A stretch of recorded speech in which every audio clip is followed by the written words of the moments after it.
আসসালামু আলাইকুম। তারাবির সালাতে কোরআনের বার্তার দ্বিতীয় পর্বে আপনাদের সবাইকে স্বাগতম। দ্বিতীয় তারাবির পঠিতব্য অংশ হল কোরআনের দ্বিতীয় পারার শেষার্ধ ও পুরো তৃতীয় পারা। আজকের তেলাওয়াতে থাকবে সূরা বাকারার শেষাংশ ও সূরা আলী ইমরানের প্রথমাংশ। ঘটনাবলী: বনী ইসরায়েলের কিছু লোক অত্যাচারী জালুতের জুলুম থেকে মুক্তির আশায় সে সময়ের নবীর কাছে একজন শাসক কামনা করে, যেন তার নেতৃত্বে তারা যুদ্ধ করতে পারে। আল্লাহ তালুতকে তাদের নেতা মনোনীত করে তার নেতৃত্বে যুদ্ধের নির্দেশ দেন, কিন্তু অল্প সংখ্যক লোক ব্যতীত অধিকাংশই যুদ্ধ থেকে বিরত থাকে। মহান আল্লাহ দৃঢ়পদ, ধৈর্যশীল এবং অনুগতদের জালুতের বিরুদ্ধে বিজয় দান করেন। জীবন মৃত্যুর সৃষ্টিকর্তা মহান আল্লাহ। মৃত্যুর পর তিনি সবাইকে পুনরায় জীবিত করবেন, যিনি শূন্য থেকে মানুষ সৃষ্টি করেছেন।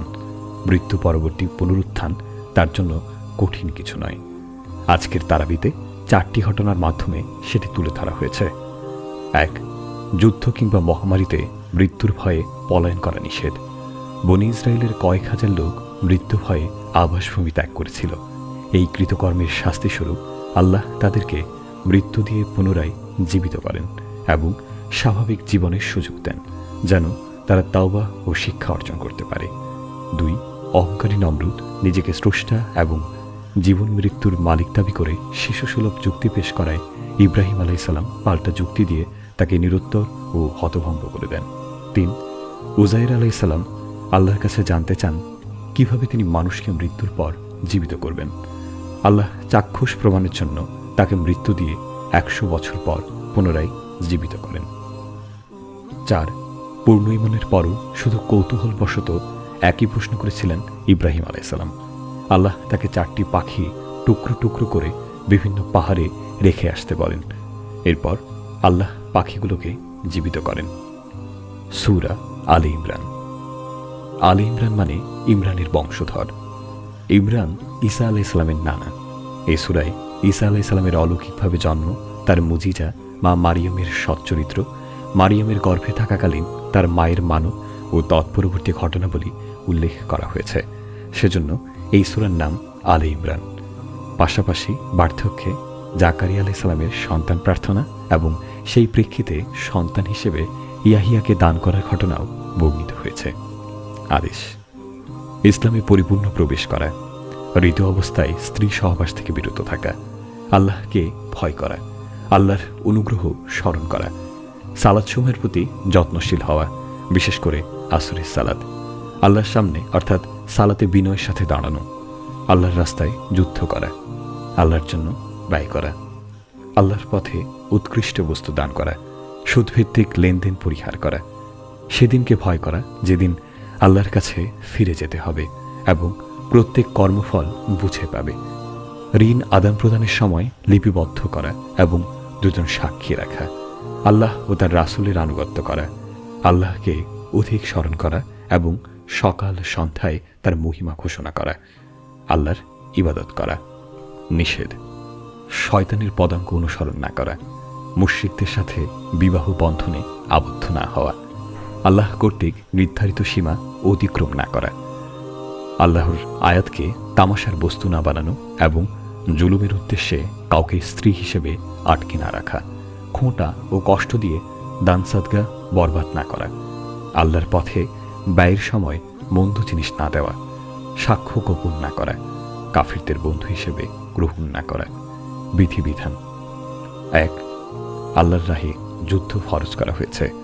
2. ইলার বিধিবিধান নিশ্চিত করা হয়েছে। 3. তালাকের বিস্তারিত বিধিবিধান আলোকপাত করা হয়েছে।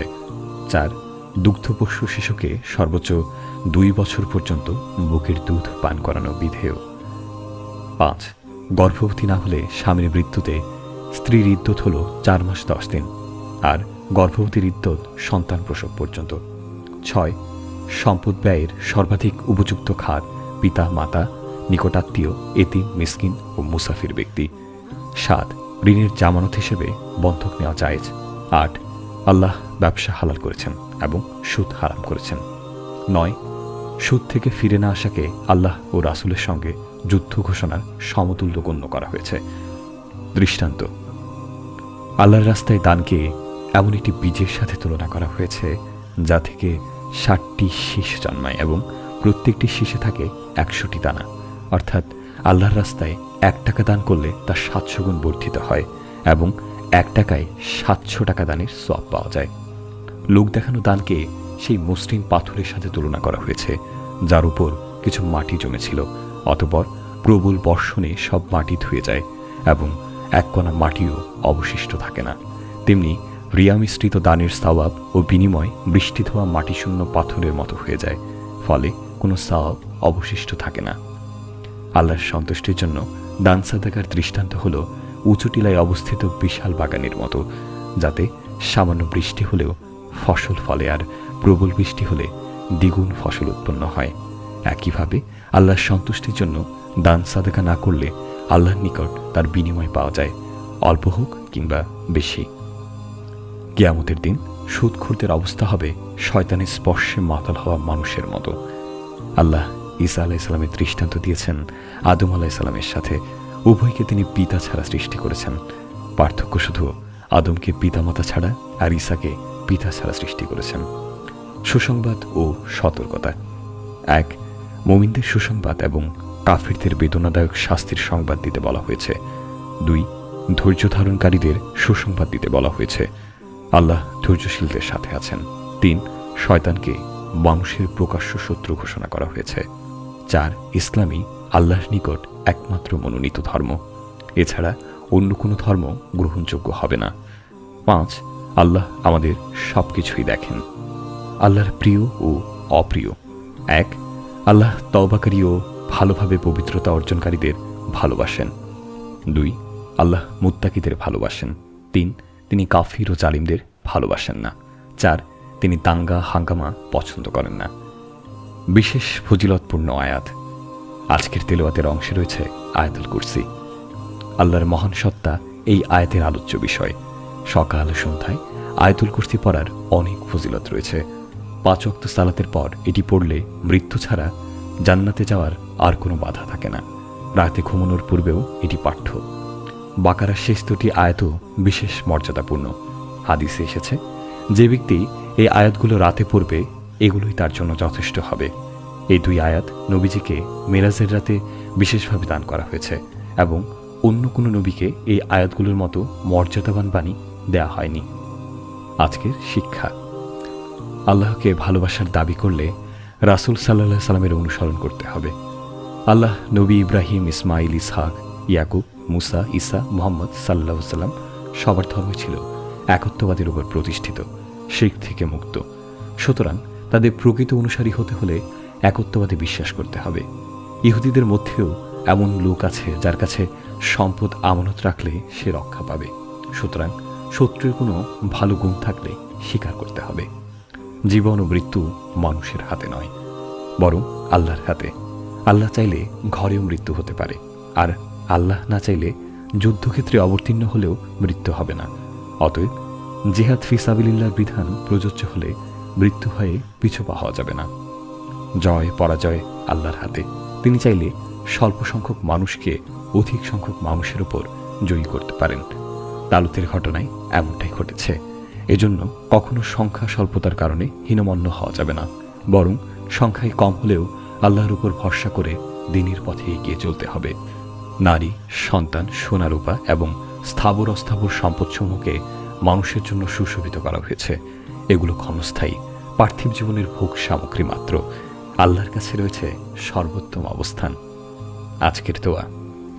ربنا أفرغ علينا صبرا وثبت أقدامنا وانصرنا على القوم الكافرين।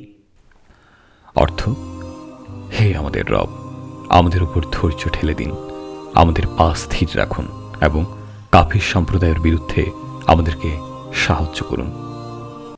ربنا لا تؤاخذنا إن نسينا أو أخطأنا ربنا ولا تحمل علينا إصرا كما حملته على الذين من قبلنا ربنا ولا تحملنا ما لا طاقة لنا به واعف عنا واغفر لنا وارحمنا أنت مولانا فانصرنا على القوم الكافرين অর্থ, হে আমাদের রব, আমাদেরকে পাকড়াও করবেন না যদি আমরা ভুলে যাই বা ত্রুটি করি। হে আমাদের রব, আমাদের উপর ভারী বোঝা চাপাবেন না, যেমন চাপিয়েছিলেন আমাদের পূর্ববর্তীদের উপর। হে আমাদের রব, আমাদের উপর এমন দায়িত্বভার অর্পণ করবেন না যা বহন করার শক্তি আমাদের নেই। আমাদের ত্রুটিসমূহ মার্জনা করুন, আমাদের ক্ষমা করুন, আমাদের প্রতি দয়া করুন। আপনি আমাদের অভিভাবক, সুতরাং আপনি কাফির সম্প্রদায়ের বিরুদ্ধে আমাদেরকে সাহায্য করুন। ربنا لا تزغ قلوبنا بعد إذ هديتنا وهب لنا من لدنك رحمة إنك أنت الوهاب অর্থ, হে আমাদের রব, আপনি হেদায়েত দেওয়ার পরও আমাদের অন্তরসমূহ বক্র করবেন না এবং আপনার পক্ষ থেকে আমাদেরকে রহমত দান করুন। নিশ্চয়ই আপনি মহাদাতা।